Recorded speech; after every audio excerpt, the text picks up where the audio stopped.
নমস্কার বন্ধুরা, তোমাদের সবাইকে স্বাগত জানাই আরও একটি নতুন ভিডিওতে। আজ মোহনবাগান দলের ম্যাচ ছিল পাঞ্জাব এফসির বিরুদ্ধে, যেখানে 3-1 গোলে কিন্তু মোহনবাগান দল এই ম্যাচটি জিতে নিয়েছে এবং প্রথমার্ধে কিন্তু রিকি সাওয়াংয়ের গোলে পাঞ্জাব এফসি দল 1-0 গোলে লিড নিয়ে নেয় এবং প্রথমার্ধে কিন্তু এই 1-0 গোলেই মাঠ ছাড়ে দুই দল।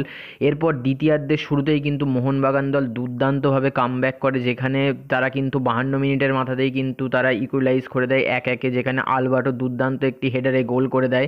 এরপর 62 মিনিটের মাথায় গিয়ে কিন্তু মোহনবাগান দল পেনাল্টি পায়, সেখান থেকে কিন্তু জেমি ম্যাকলারেন গোল করে দেয় এবং একদম শেষে গিয়ে কিন্তু আবারও আলবার্টো রড্রিগেজের গোল এবং মোহনবাগান দল কিন্তু 3-1 গোলে কিন্তু দুর্দান্ত আজকের এই ম্যাচটি জিতে নিল।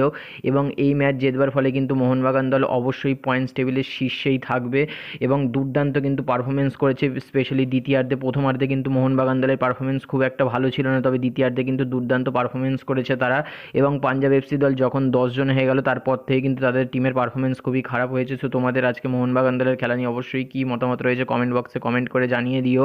এবং মোহনবাগান দলের এই জয়টা কিন্তু অবশ্যই তাদেরকে মোটিভেশন বাড়াবে এবং পয়েন্টস টেবিলে কিন্তু মোহনবাগান দল ভালোই লিড পেয়ে গিয়েছে। এবং রেফারিং নিয়ে তোমাদের কী মন্তব্য রয়েছে সেটাও কমেন্ট বক্সে কমেন্ট করে জানাতে একদমই ভুলবে না।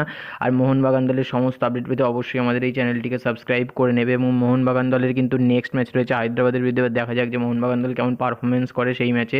সো আজকের এই ভিডিওটি দেখবার জন্য তোমাদের সবাইকে অসংখ্য ধন্যবাদ। Thanks for watching, by.